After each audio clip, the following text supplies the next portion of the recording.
Hello, everybody. Welcome to another episode of Maybe I'm Just Not Getting It. I'm your podcast host, Robert Davis. Appreciate you all for tuning in to another episode. Before we get into this week, follow me on social media. Instagram is RTD underscore III. Um, Facebook, Robert Trey Davis the third. Um, like, comment, subscribe, follow the podcast. Is currently on four different platforms: Apple Podcasts, iHeartRadio, Spotify, and on YouTube. It should be under the same name. Maybe I'm just not getting the podcast. Should be relatively easy to find. Like I said, like, comment, subscribe, follow, all that good stuff.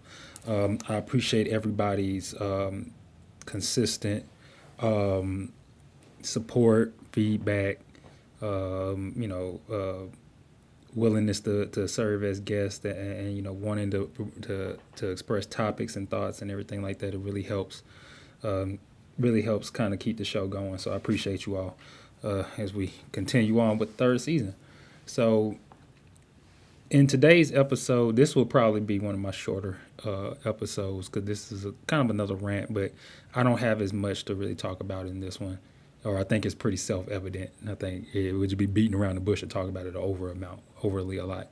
But I want to talk about individualism, or at least in my mind, what's the lack thereof in today's society. And when I talk about individualism, what I mean is individualism. Sorry, I have a hard time saying that word because of my accent. So this may be a little bit of a train wreck in that regard. But it's defined by all of us having our own unique essence or kind of individual personality.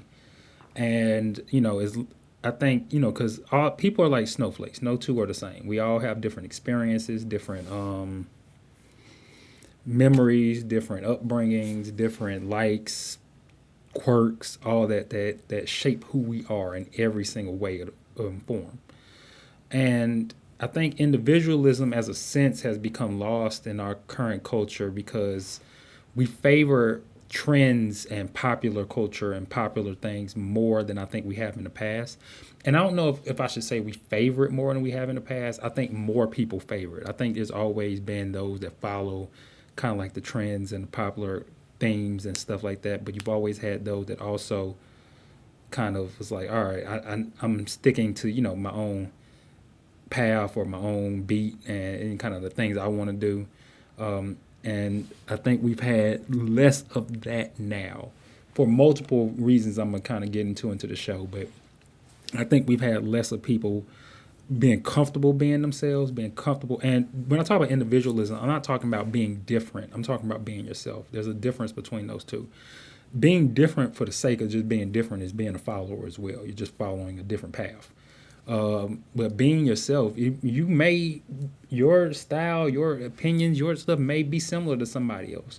But if it's what you genuinely believe, is what you genuinely stand on, is what you genuinely present, then that's being yourself. And that is what makes us all unique, and that's what makes us all genuine. And I think we have lost some of that in our current culture. Like people say call it like being fake. I don't think it's as much being fake as that people are emulating what they seem to be successful, or what they seem to be popular, or what they seem to be cool, more now than I think what we've ever done in the past. And that's across like all avenues of life. I think is where it's coming from and why I want to talk about it. It's not just like, oh, personality. It's like everything now. It's like copy, cut, paste or something else. And like to a degree, like again, there's always been followers and trends, but this the increased lack of kind of like that creative individual side of society is, I think, I don't think it's new, but the increase in it is more prevalent, like I said, than it's ever been before. And like, I remember the quote that normal is overrated. Don't And I think popular is overrated too. I mean, I think being yourself is where it's at.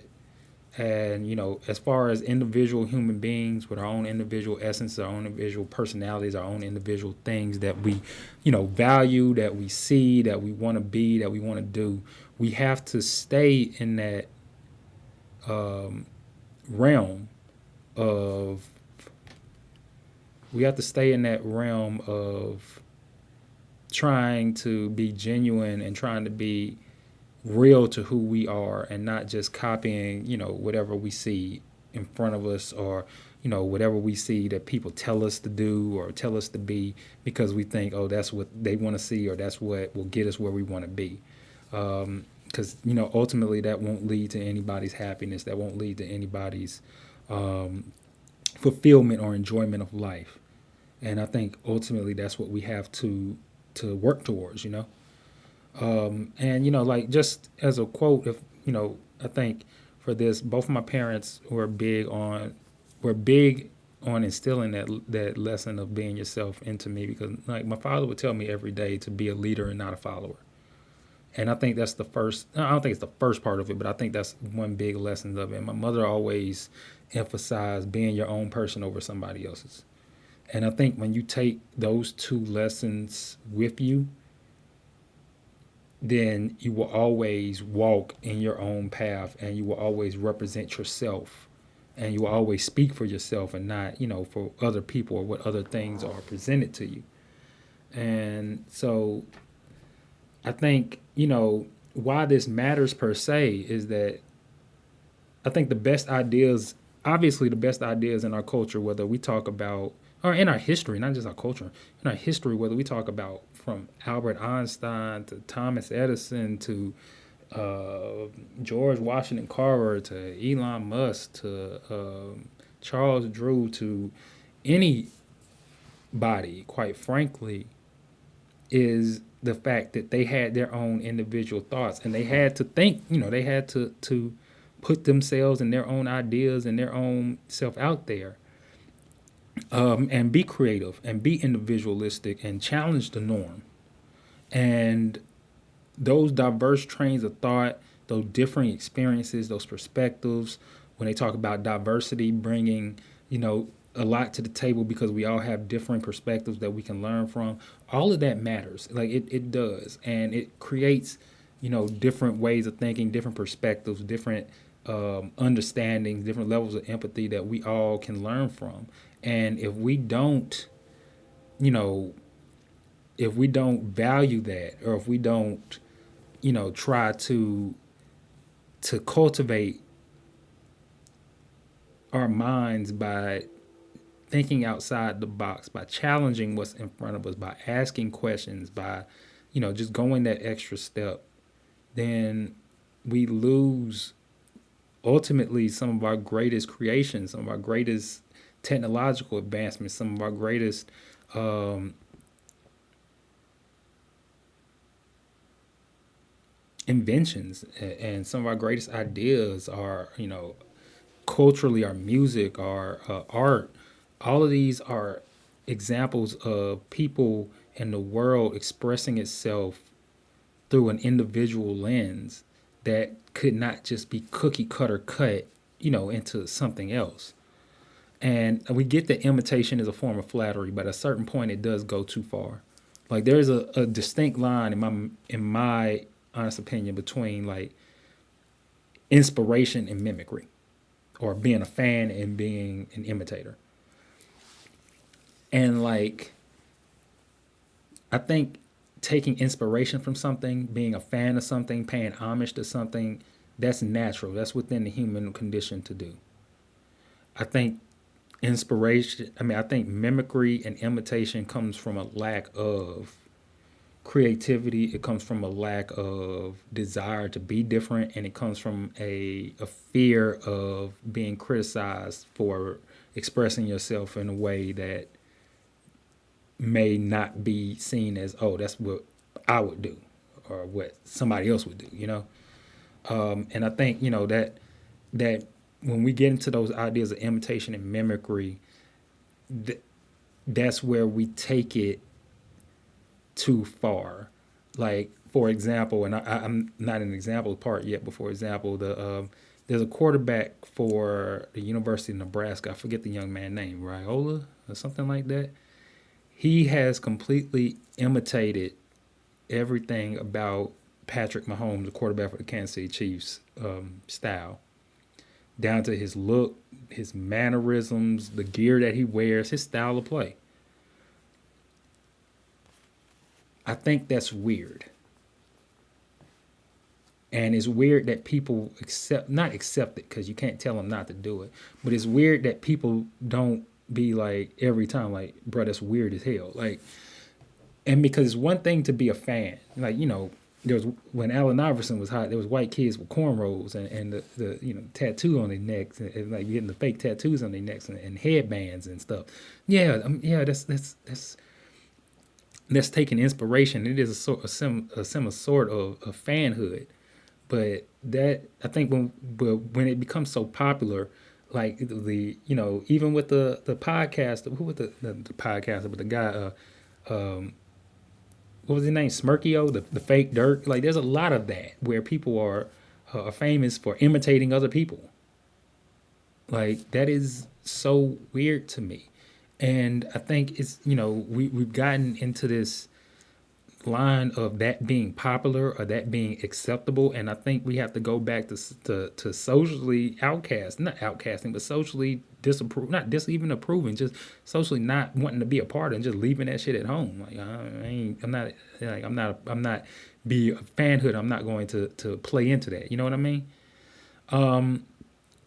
And like I think people copy obviously what they perceive to be popular, and I think a lot of it comes from the internet. It could be from other medias or mediums, but I think a lot of it comes from the internet, and I think that's because it's always accessible and it allows you to take what you want instead of developing your own personality. I can just see what's popular instead of developing, myself.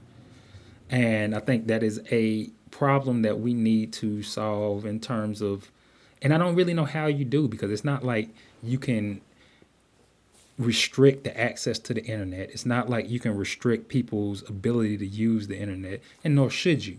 But I think, to a certain degree, we do have to inspire people to want to be, develop themselves, develop your own hobbies, develop your own passions, develop your own ideas again. Not just look on the internet and, modify what you want to do based off of what you see and you think is cool off of that. And I think that's kind of where a lot of what, not a lot, but a good amount of what we've come into and these problems that we've come into in terms of people not having their own personalities anymore. And a lot of places, I mean, not even just people, I'm going to talk about things outside of just people today. But I think that's where a lot of that comes from. It's just like the internet is used as kind of like a tool to develop instead of a reference, you know? And I think the reflection of this, especially with people, is that I think when people are just straight up copying other things, or in the instance that I'm talking about, they don't have an individual essence within themselves. I think it's because of the ease and convenience it is to just copy something else compared to them actually there it being like an issue. I think it's just ease and convenience. It's easier for me to do that than to stand on my own or to try to do stuff on my own. It's kind of scary to do that, or people might, like I said, question me, or I might have, I might not get the be the most popular person, or I might not have the same friends because they might think that what I'm doing is weird or what I'm doing isn't cool or something like that. And it's easier to just imitate, and it's easier to fall into these lines of just do whatever is in front of you, or just copy whatever is in front of you, or copy what you deem to be cool because it's quick, it's easy, convenient. And I think nothing worth having is easy in this world, really. So, being yourself is going to be hard at times, but it's worth it. And I think that's the thing that we have to get back to preaching to people, especially to the children, is that being yourself may be hard at times, but it's worth it. It's always worth it to be your own person. And, I think the biggest issue that you have with this is, I think it's the biggest issue, but one of the issues that we have just thinking beyond it or in the future sense is that kind of that lack of individualism is a slippery slope, because if you individuals that don't think for themselves or don't have their own personalities often don't think for themselves, and if you don't think for yourself, then it's often easier for you to be hurted, intellectually hurted, societally, So you go into these concepts of lack of expressive thought, oppression of ideas, anti-intellectualism. All that is easier to kind of accomplish when nobody is thinking for themselves, or nobody is, has the confidence to want to kind of be the person, not to stand out, because I don't think it's about standing out, but about just being comfortable in your own skin and comfortable in your own thoughts, and being and what you believe or what you do or what your hobbies are, whatever it is a true representation of you, and not a true representation or a representation of what you want you to be, or what you want someone to see you as, or what you think somebody will like you if you are, anything like that. And I think that's the biggest issue that we have, is that it can lead into that lack of oppression and thought, because oftentimes when you see these societies ran by dictators, the one thing that they love to do is try to control thought, speech, way people are thinking, what people wear, what people like, because it's easier to herd you that way. It's easier to put you in a box. It's easier to tell you what to do, tell you what to think, because you don't have anything that separates yourself. It makes you think, oh, I'm my own person. You know what I mean? And it just creates a boring, stagnant society that's lame, and no one wants to really be a part of that. No one wants to be a part of a gray blob of just everybody doing the same thing, looking the same, saying the same thing to each other every day. One of the best parts of life, especially when we were taught growing up, was that there was so much difference in the world. How people talked, what people ate, what people did, what people watched, where people went. All these things were representative of just like the differences in our society, the differences in our cultures, the differences in the world, and what we took, and what what we took from that was a representation of it. We represented what we were bringing to the table in that regard, and it was just such a it used to be a point of pride, not to be different, but a point of pride to be yourself. And it used to be representation of everything that you went through, your experiences, your memories, your passions, all of that stuff. And it's just sad because now it seems as if, it's the opposite, where you're celebrated for kind of sticking to the script more than anything else. But we really do have to get back to that, the concept of not wanting a boring kind of society where everybody's doing the same thing all the time, or trying to be the same things, or their ways of going about things are the same way, or even their ways of creativity is the same, like, and I think that's the biggest thing that we have to kind of combat in this element of kind of not having individualism anymore. And, like, we talk about, just to bring a few examples of this, we talk about hobbies and interests. Like, people, I think, do a lot of the same things now. And because they see people doing it online, or whatever the case may be, and they want to emulate that. We talk about, like, I do a podcast, and almost everybody and their mother has one. And a podcast is not a unique sort of hobby to have. It's not a bad one. I do it because I like to do it. I believe that's individual within me. But at the same time, I know a lot of people do it because they feel like everybody else is doing it, so I should be too.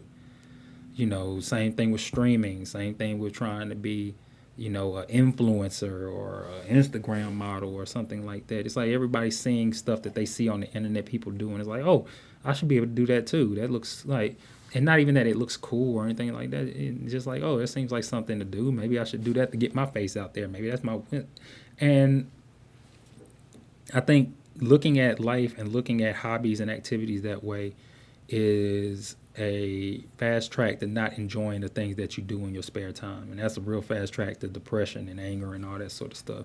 You have to really enjoy the things that you do. Like, I genuinely enjoy doing this. And I think that's one reason that keeps me wanting to do it. While at the same time, some people may not. And they may say, hey, they may be doing it just because they feel like it's the only way I can get views or something like that. And you don't want to spend your spare time. You only get a certain amount of spare time in this life. You don't want to spend it doing shit you don't want to do, or shit you feel like I'm doing for another reason other than, it benefiting or it bringing me joy, And especially with hobbies and interests being things that keep a lot of times keep people sane, it gives people keep people grounded, it gives them joy in life. You always want that to be something that reflects you and who you are. And if that's building gingerbread castles or houses or what's the things like the ships in a bottle or miniature um, sets, Legos or anything, like you should be able to embrace that and you should be proud of that because that's something that represents who you are and it's something that people can't like they can't take from you, you know. And I think, another concept, another example I wanted to bring in this was travel locations. I mean, I think this has become more evident over the past 10, 15 years or so, but a lot of locations, I hear people say this all the time, kind of look the same now, or they feel the same now because, and it's a business standpoint to it, right? Like if you kind of eliminate the anxiety of being somewhere new, then you increase the person's ability, the customer's ability to spend money, to openly to be more open in their transactions. And I think a lot of times, we hear places and they say, "Oh yeah, this is just like a New York, or this is just like a Miami, or this is just like this city, or this is just like that city," and instead of being its own, and a lot of times cities are taking, or not even just cities, locales are taking when they're adding in, homes or adding in strip malls or adding in, shopping places that are the same as other places have, is to kind of to compete in those markets, but they're also taking away from what makes those locales individual within themselves. And the purpose of traveling was always to see different places, to experience different things, to experience the uniqueness in the architecture or the people or the food or whatever the case may be. And if we lose that, then what is the point? And so I think, I think that the individual essence of a lot of locations outside of the general locale that they're in, like, like if you're on in Hawaii, the general concept that you're on an island, you can't beat. But a lot of places are losing that individualism in a concept of trying to create a general experience that they feel like people expect and people will be more used to spending money in. And businesses do the same thing. I use Sheets as an example, and for y'all that don't know what Sheets is, it's a like a gas station made to order food restaurant, similar, not similar. It's like a lower version of like a Wawa's or a Bucky's, and like they have the same format and look. A lot of businesses have the same format and look now. They don't have individual type of stores anymore. They don't have individual storefronts in terms of like their presentation because you want to be able to create a level of conformity in people's minds that they say like for any Sheets that you walk into, their layout is almost identical. If it isn't identical, it's because the literal format of the store made it to where like the ice cream machine that was here on the left always is on the right in this one store or something like that. But it never goes that far beyond that because they want you to be able to, as soon as you walk in, feel like I'm familiar with where I'm at. And while that's cool, you lose the concept of like generally what you thought about with places like what was it, the Carriage House, McDonald's, or Chick-fil-A in Georgia, or whatever it is that this individual, or you think about, I always hear people say, oh yeah, I was overseas, I was in California, or something like that, and I saw a 3-story McDonald's, or those sort of elements of businesses, or even just businesses that like the old Nickelodeon studios, how it had all the color and stuff to it, and it was individual because you could see that. And now just like a bland regular building, like all of that is going to the wayside in terms of just decreasing costs, increasing efficiency, and trying to increase the customers' familiarity with the store or familiarity with their environment. And while that has its positives, I should say, it also can be extremely limiting to the individualism that these places can provide and that experience of individualism that somebody might take with them. And so it's just another example of us sacrificing any sort of uniqueness for the concept of conformity. And another example I want to talk about here was sports. I think sports is a huge example of kind of what's of things that we have going wrong, not going wrong, but of people copying each other, and not in the concept of the teams or anything like that. But like I use basketball because I think basketball is a great example. In watching kids play basketball now, they all play basketball the same because they all go to the same trainers who teach them the same moves and the same concepts. And there's no, but basketball, like most sports that you play, when you play it different ways. It's a reflection of who you are. It's a reflection of what you went through. A reflection of where you're from. It's a reflection of what you've learned. Like everybody's style of play is different.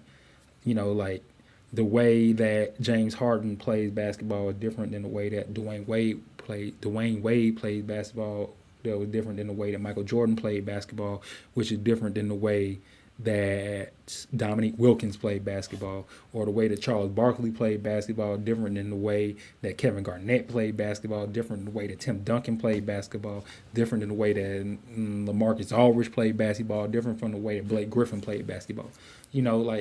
But we come especially into like the college and the youth level ranks now where everybody plays the exact same style. Everybody's either an on-ball guard or like a tweening 3-4 that type of, and I'm sorry for using terms that some people may not know, a forwardish guardish type, a forward that dribbles, and everybody has the same move or the same moves, or if you have a quote unquote a bag, the bag has the same moves in it that you copied from somebody else.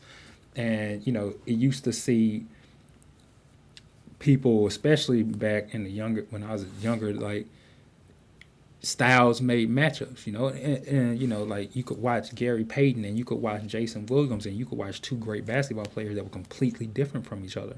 And the styles is what made that interesting. The styles is what made you a fan of them. The same with football. Cam Newton was a huge personality in the football world when he was playing because his style of play was unique, his personality was unique, and it was genuine to him. Same with Michael Vick, the same with Barry Sanders, the same with Julio Jones, the same with James Harrison, the same with Troy Polamalu. Like we used to, like some of the people that we remember so heavily were guys that played in their own way. They had their own individual essence, and that's what we remembered about them. But we kind of get into these concepts of everybody being the same, doing the same things, feeling like they have to play the same way to learn the specific skills in order to be successful, and not bringing their own creativity into it, because that's really what it is in sports. It's just a lack of creativity. Everybody just cookie cutter goes by what they're taught, but no one tries to be creative no more. Jamal Crawford had several moves that were individual just to him, and people may try to do them, but you knew that's a Jamal Crawford move. And people don't try to do that anymore. Everything is just kind of, you got to move. Like everybody has the James Harden step back now. Everybody does that, and so that is just, like I said, overtraining, lack of creativity, and pressure to succeed, I think kind of creates that. But that's the issue. You have it in sports. You have it in fashion. I think fashion is a little bit different because at its essence, it's about making people want to follow that. But I think now you have, even fashion has less of a uniqueness to it, to where a lot of brands look the same, or a lot of brands are playing off of other brands, or instead of trying to make a new unique look, they just simplify something they already have.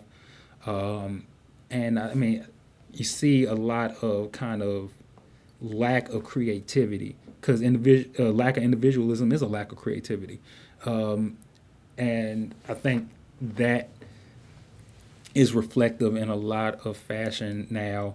I know a lot, males wise, there's only but so many different versions of what's the words I'm looking for, the jogger sweatpants, and like some Crocs or some KDs or something like that. There's only so many different versions of that you can wear. Um, and I think when the other half of it is that when something comes out that people view as individual or cool, everybody hops on it because everybody's like, oh shit, it's something new. And is it something you like or is it just something new? Or maybe you like it because it's new. Who knows? But that I think fashion wise, that's kind of the issue that we're at now. I think TV shows, media, media is also another issue with this, and like I want to talk about the show Baddies for a second because I watch it with my wife at times. I think the last Baddies I watched might have been Baddies Africa or something like that, and I think it fits in very well in this particular concept because I know like what drew people to Baddies originally, other than if you watch like Bad Girls Club or something like that, was that you had these girls that were different personalities, different people, and that's what made you fans of them. Same with like Jocelyn Cabaret or any of these other shows, that Love and Hip Hops or any of those things. They were fans, not fans, sorry. They were different people, and you became fans of people based upon who you uniquely liked, what they represented that you liked. It may have been the way they talked, the way they looked, something cool they said, whatever the case may be, but you were fans of them. I'm sorry, based on that. Now, I've kind of grown out. I mean, I kind of lost interest in it because I felt like the last season that I watched, a lot of the girls were similar to each other in terms of how they spoke, in terms of like down to their names. Everybody got like two names. Something Alexis or something Fire, something Doll, something Cat. Like, you know what I mean? Like, and it's because they saw somebody else that's famous already with that name, and they just playing off of that. Um, they all have the same looks, the same eyebrows, the same hairstyles, the same makeup style, the same clothes on, and it just gets to a point to where it's like, what makes you different? What like, and they all saying like, oh, she's not me, she can't do what I do, but like, what do you do that's different? I don't see it. You know what I mean? And so I think that's just to kind of bring that as an example of just something that where you have kind of a lack of creativity within those that kind of shows where everybody's acting the same, doing the same thing. They might be, even when they arguing and fighting, they're saying the same things to each other. Like there's no individualism within that, and it makes it boring to watch. Um, Film and media wise, I think, and Baddies is part of this as well. A majority of everything now is just reboots or sequels or continuations, and I think and that's for a reason. Like I remember watching them as Vince Vaughn. Why they don't make, like the stupid um, comedy movies that they used to make all the time anymore. And he said that studios went away from wanting to have them because they wanted stuff with established IPs. Because an IP meant that there was already familiarity with that, with whatever it was. There's a established lore behind it that you can choose easily. You don't have to worry about trying to create a story. You can just choose one. And if it's characters to pull from, sequels, merchandising, all that was easier because you already had established IPs to do it. And yeah, that's cool, but like everything doesn't need to be based on something. Because originally all these things that we're basing everything on at some point wasn't an original thought. It may have been based upon an earlier book or earlier movie or something, but everything came from a concept of somebody had to do something original to it. And it's this, but the preference of going away from original creations, I think, just is another example of people having a lack of creativity and a desire for ease and convenience um, over originality and over creativity, over individualism. And the only way to break that is to stop accepting it. I think, in media, I think it's easy because the market dictates it, right? Like you saw Sinners was an original film, an original screenplay, and it did great. And you'll probably see more. I mean, and you would hope to see more people try to do individual movies because of that, or individual mainstream because like yeah, your independent theater is always doing it, but unless people turn down wanting to see movies that are just literally going off of, hey, we're a rerun, or hey, we're a reboot, like the new Anaconda movie. It looks funny. Sadly enough, I might go watch it, but it is strictly just something playing off the fact that there's an existing IP for something, and it's been a long enough time since there's been a reboot or there's been a sequel, so let's make that. They did a little bit of a creative way of going about it in terms that this movie is about them making a reboot, and the reboot goes wrong, so it's a reboot of a movie about a reboot of a movie, but still, you know what I mean? But at least I can appreciate that originality compared to like the 97th Marvel movie in France. I think that's why Marvel has kind of fell out of being a top thing now, because people just got tired of the consistent droning on it. Um, and I think, music also to kind of round out. Well, I'm not rounding out media. Actually, I got a few more things to talk about in media, but music is also an issue in terms of. I hate to sound like the boomer or the old person, be like, "Oh, music in our day was better."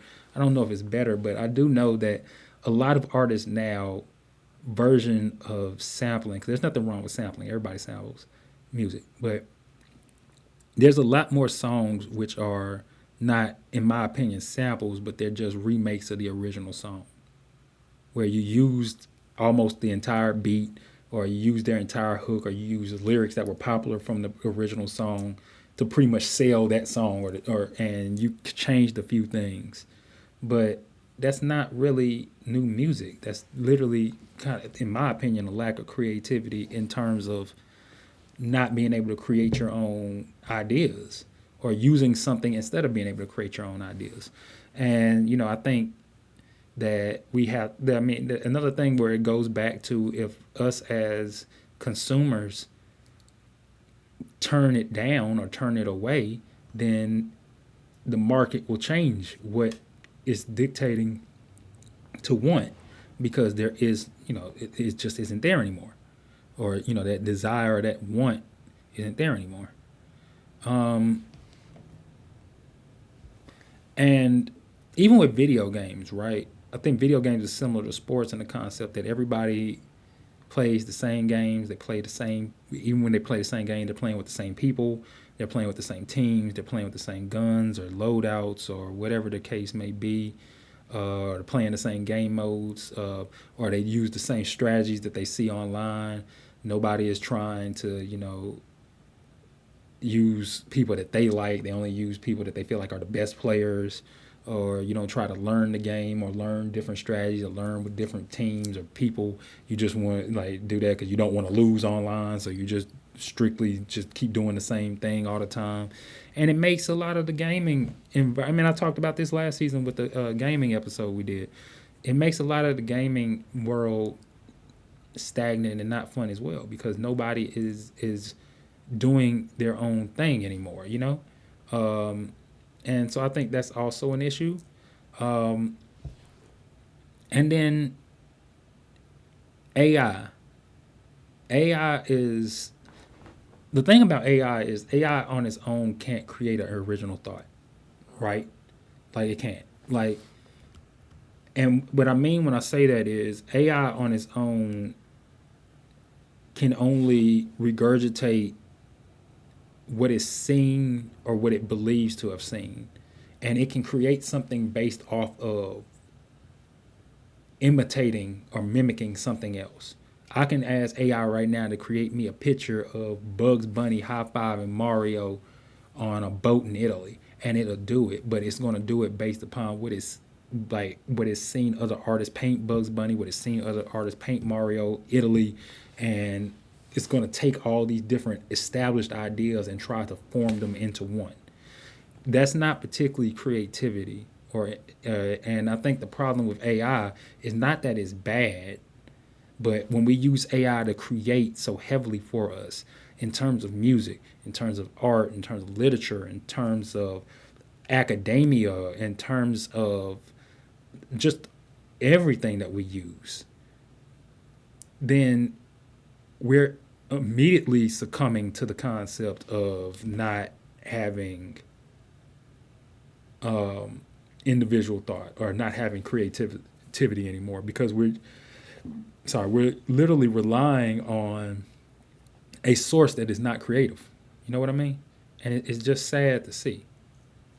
Um, and some of the concerns that I have regarding this, other than AI just not being creative, I mean, AI being a source that is not creative within itself, is that, but the general concerns I have in terms of this individualism thing is, I think the first thing and why that's the case is that there's a big fear of being yourself. There's a fear of failure. There's and not only is there a fear, there's a reason to be fearful, right? The internet has led to increased ridicule, lack of support, and things of that nature, where people may express themselves, may express their hobbies, their passions, whatever is individual to them, and they may be ridiculed for it severely. And that is something that will make somebody not want to put themselves out there, or want to just say, "Hey, look, whatever y'all doing, I'll just do that." And I think we have to get away from that. Um, I think that we have to both be fearless and be confident in who we are, regardless of what somebody else says, and then on top of that, not care about the ridicule, not care about, and then on top of that, as people, not shit on everything that people do. Sometimes the best form of support that you can provide somebody is just not shitting on what they're doing, you know? Um, and so I think that in in its own sense would help people express their individualism and their creativity more, as if they felt either support or just they wouldn't be ridiculed severely for it. Um, and I think the other part of this is that imitation is not only promoted, but it's rewarded. And I think that's one of the problems that we see is, yeah, that's one of the problems that we see is that it's not promoted, it's just rewarded. It's sorry, imitation is not only promoted, it's rewarded over being creative, in terms of what we were just talking about, in terms of music, in terms of media, in terms of film, in terms of TV, in terms of fashion, in terms of all these things. Just being able to present something that people like is definitely a lot more than that. Um, and I think, the only way that we can reverse this, I keep saying, is that the market has to match the market dictates the desire. And if we dictate that we want, you know, creativity and individualism, then it creates the incentive to have it. But as long as, we're fine with promoting everything being, copies of each other, everything being lack of individualism with lack of any sort of creativity, everything being a remake of each other or a rework of something else, then that's all we're going to get, because there's no incentive to do anything different.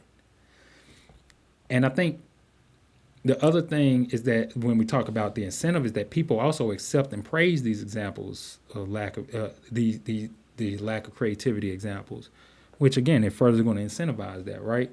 Like Marvel for a long time had no reason to try to do anything different to its formula, because everybody was just going to go eat that. Um, Everybody was going to just eat that up, and I think that was kind of, everybody was going to eat up kind of what they were talking about, what they were doing, regardless of how uniform the movie was to another one, or how little it actually, like, the plot actually moved anything forward outside of just moving you to another movie or anything like that. And I think, but if everybody's going to come watch it, then that's the case. Like, to bring it back to a video game standpoint, Call of Duty is forever going to keep making you the same game every year and getting worse at it, because their sales go up every year until people stop praising them for it and stop buying it. Of course, they're not going to do anything different. Not, because what would be the benefit of them not doing it? Um, the internet And just to bring it back, the internet, as we talked about before, is much of a threat to individualism as it is a tool, and it is a tool. Like people can research things, see things, learn things that they would otherwise not have the ability to do. But also with that, it's a double-edged sword, right? And it's not, and again, back to what I was saying earlier when we were talking about like the internet type of point of this, it's not like something that you can control or something that even needs to be controlled, but it's something that people need to be cognizant of is that, hey, this is like, don't lose yourself in it. You know what I mean? Or don't lose yourself trying to copy other things that you see on the internet. Um, and it's wild that, that's still a point because we hear that all the time in TV shows and music and all this stuff about don't, be yourself, be yourself, be yourself. But it's crazy that we still have to keep saying it.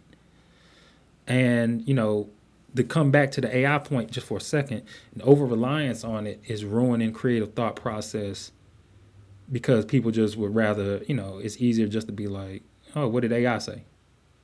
And with that, it's always going to, that AI type of process and making individual thought less necessary always is going to promote anti-intellectualism because if you don't have to use your brain, that's anti-intellectualism.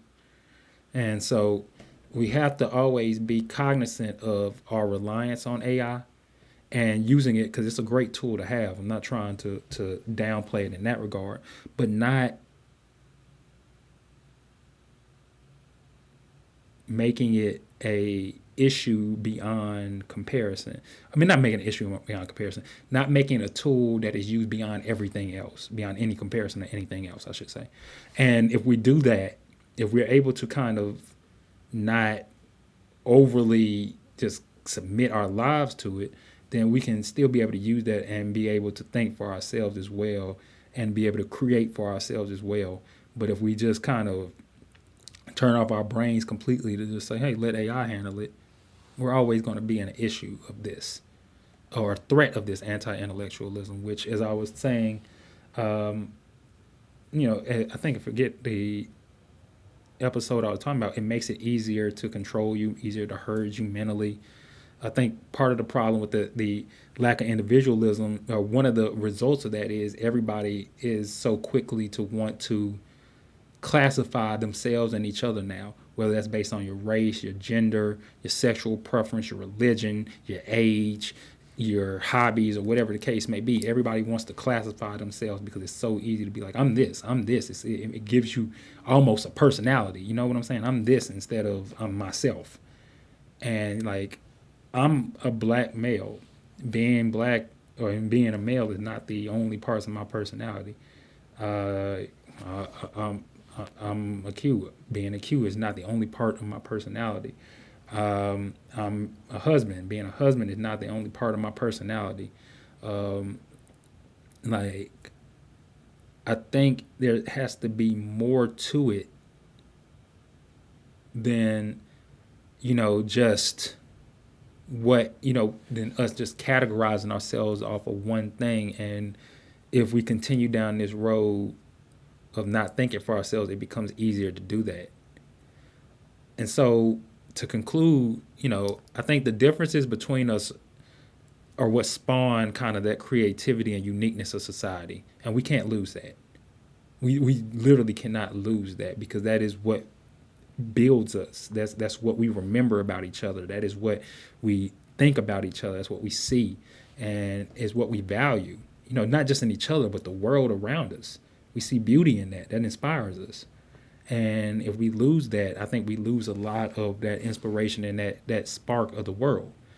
And people are concerned with acting in how they see as cool or successful rather than what suits them or their interests. And that's nothing new. Like that's been going on since the dawn of time.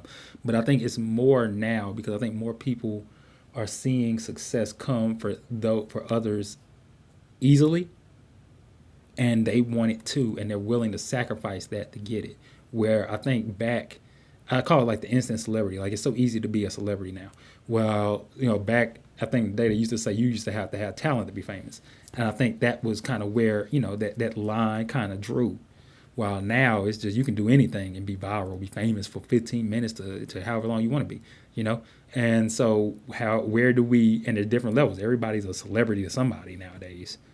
So, like, and so what is it that, I mean, I think we have to not combat it, but we have to try to always identify that, hey, it's not just about being cool or popular or what's selling right now or what people want right now. It's about what you want to do and about what type of person you are and what do you represent within yourself.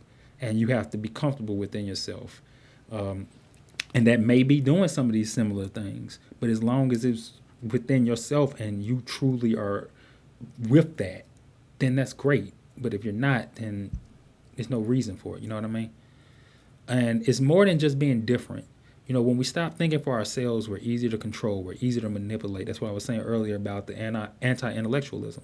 Like, we can't, it's bigger than just being an individual for the sake of being an individual. But create individual thought means that you can't be hurted. And I'm not like one of the people to be like, oh, I'm an independent thinker and I'm a question. No, like, I mean, some things, yeah. Like, I don't know as much about medicine. So if I hear a doctor tell me something, I'm going to listen to the doctor, yes.